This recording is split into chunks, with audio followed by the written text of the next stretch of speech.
Our special guest this week, Florida Agriculture Commissioner Adam Putnam. Welcome, sir. Thanks for having me. Let's get right into the substance. Congress failed to pass a farm bill again. What's the significance of the bill and what can be done to get it fixed? You know, the significance of U.S. farm policy is that it includes not only support for food security in this country, having an abundant, safe, affordable supply of food so that we're not as dependent on other countries for our food as we are for our fuel, but it also includes things important to non-grain states like Florida. You know, the bulk of the farm bill that's agricultural related goes to the grains, corn, wheat, soybeans, cotton.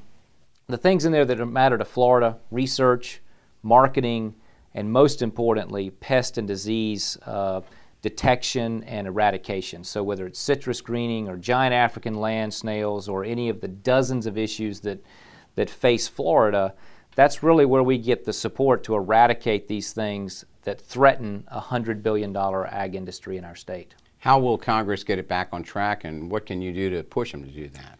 Well, you know, our congressional delegation has some great leadership in it on the ag issues.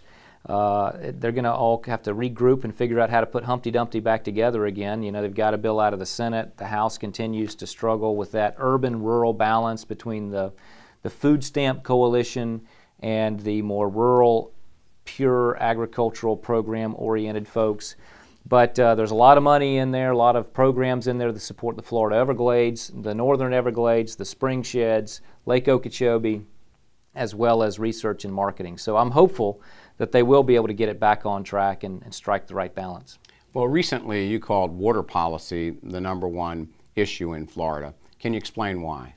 Well, whether you want to plant an orange grove, build a subdivision, or save the Everglades, water is going to drive economic development and quality of life decisions in this state.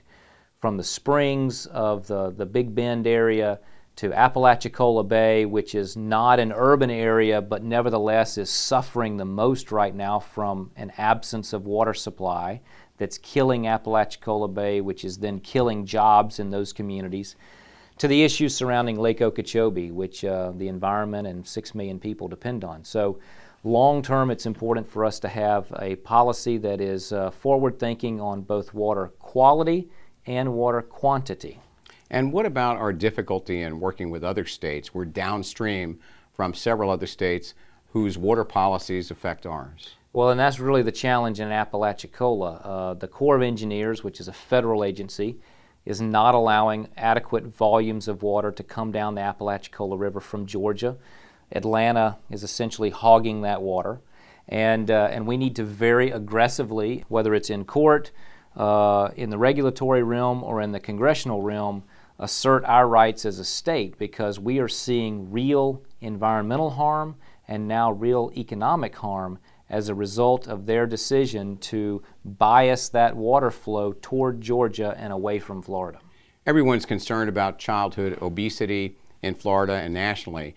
You were concerned enough to take control of the school lunch program at the Department of Agriculture. Why, and what's the experience? Well, thanks to the Florida legislature's leadership, we became the first state in the country for the legislature to move responsibility for the school feeding programs to the Department of Agriculture. The Department of Education had done a good job, but with all the other issues on their plate, graduation rates and raising test scores and getting kids college and career ready, school lunches was never going to be a big priority. It is a huge priority for us. I view nutrition issues as a major priority for the Department of Agriculture in the 21st century. We live in a state that grows 300 different things, all of which your mother would be proud for you to eat, and we grow them at a time of year that kids are in school. So, you can talk about upstate Michigan's raspberries or the most wonderful apples from upstate New York, but the bottom line is in January and February, and for most of the school year, the things that are fresh and in season and healthy are coming out of Florida. And so we view it as a way to have a healthier generation of Floridians, support locally grown products, and bend the healthcare cost curve, because 60% of our healthcare costs are managing diet-related illnesses. So briefly, are there now healthier choices on the cafeteria menus in our schools? We are now seeing healthier options that are locally grown. This is not the old tater tots and ketchup on a plate that's being called a starch and a vegetable. We're giving kids options, citrus, and berries, and fresh vegetables, and corn. We're saving money, putting those savings back into the quality of the menu, and giving kids options. This is not the Michael Bloomberg approach. You announced plans to run for re-election to a second term in 2014, but did it with very little fanfare. Why so low-key?